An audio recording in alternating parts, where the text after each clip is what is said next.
दोस्तों आज हम लेकर आए हैं एक और नई कहानी। यह बहुत ही मज़ेदार और रस भरी कहानी है। पूरी कहानी सुनने के लिए अभी वीडियो को लाइक करें, चैनल को सब्सक्राइब करें और नोटिफिकेशन बेल को दबाना ना भूलें। सुलेखा रोज की तरह अपना काम ख़त्म करके बाथरूम में चली गई।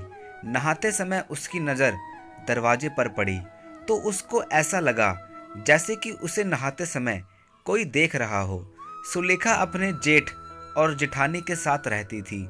सुलेखा का पति शहर में काम करता था, उसके सास ससुर नहीं थे, इसलिए सुलेखा की जेठानी ही घर की ज़रूरतों का ख्याल रखती थी। वैसे तो गांव में छोटे भाई की पत्नी अपने जेठ से पर्दा रखती हैं, उनके सामने नहीं आती हैं, लेकिन जेठानी ने जेठ से पर्दा करने को सुलेखा को मना कर दिया था। वो सब लोग हंसी खुशी साथ में रहते थे। अगर कहीं बाहर भी जाना होता तो वह सब साथ ही जाते थे। सुलेखा का पति अपने भाई पर बहुत ज़्यादा भरोसा करता था और उनकी बहुत इज्जत भी करता था, लेकिन जेठ की हरकतें सुलेखा को कुछ ठीक नहीं लग रही थी। उसका जेठ उसको कुछ अलग ही नज़रों से देखा करता था और सुलेखा के साथ कुछ हरकतें भी अजीब करता था।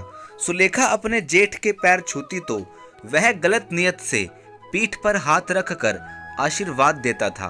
सुलेखा अगर कभी जेठ के लिए पानी लेकर जाती तो जेठ हाथ से पानी लेने के बहाने उसे गलत तरीके से छू लेता था। सुलेखा अपने जेठ की बुरी नियत को समझ चुकी थी, लेकिन घर में कोई झगड़ा और कलेश नहीं चाहती थी, इसलिए वह अपनी जेठानी से इस बारे में कोई बात नहीं करती थी। और उसे इस बात का डर भी था कि कहीं जेठानी उसे ही गलत ना समझे। सुलेखा अपने पति से भी इस बात को बताने से डरती थी, क्योंकि वह तो बड़े भाई को पिता का दर्जा देता था। ऐसे में वह चुपचाप अपने जेठ की हरकत को बर्दाश्त करती।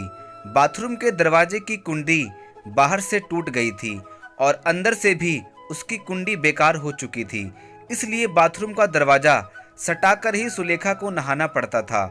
आज नहाते समय सुलेखा को ऐसा लगा कि जैसे उसे कोई देख रहा है। सुलेखा ने तुरंत अपने कपड़े पहने और बाहर निकलकर देखा तो उसका जेठ कुछ दूरी पर कुर्सी पर बैठकर चाय पी रहा था। सुलेखा को लगा शायद उसका जेठ उसे चोरी छिपे देख रहा था। सुलेखा वहां से चुपचाप अपने कमरे में चली गई। एक दिन सुलेखा का जेठ बाहर से आया और सुलेखा की जेठानी को आवाज लगाने लगा। तभी सुलेखा अपने कमरे से आई और बोली वो पड़ोस वाली आंटी के घर गई हैं। उन्होंने कहा कि वह थोड़ी देर में आ जाएंगी।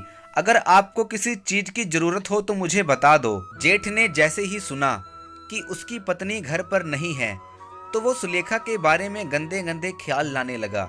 जेठ ने सुलेखा से पानी मांगा तो सुलेखा जैसे ही पानी देने आई तो जेठ ने सुलेखा को अपनी ओर खींच लिया।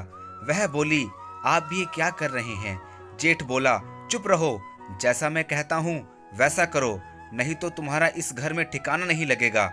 मैं तो कब से इस पल का इंतजार कर रहा था, लेकिन कोई मौका ही नहीं मिलता था। वैसे भी तुम अपने पति से दूर हो, मैं तुम्हारी जरूरत को पूरा कर देता हूँ। सुलेखा बोली प्लीज मुझे छोड़ दो, आप ऐसी गंदी सोच मेरे लिए कैसे रख सकते हैं? लेकिन सुलेखा के जेठ ने एक ना सुनी। वह सुलेखा को खींचकर बेडरूम में ले जाने लगा। तभी अचानक ही सुलेखा की जेठानी आ गई और उसने अपने पति की हैवानियत देख ली। उसने अपने पति को कड़ी फटकार लगाई और बहुत ही भला बुरा बोला। सुलेखा का जेठ घबरा गया।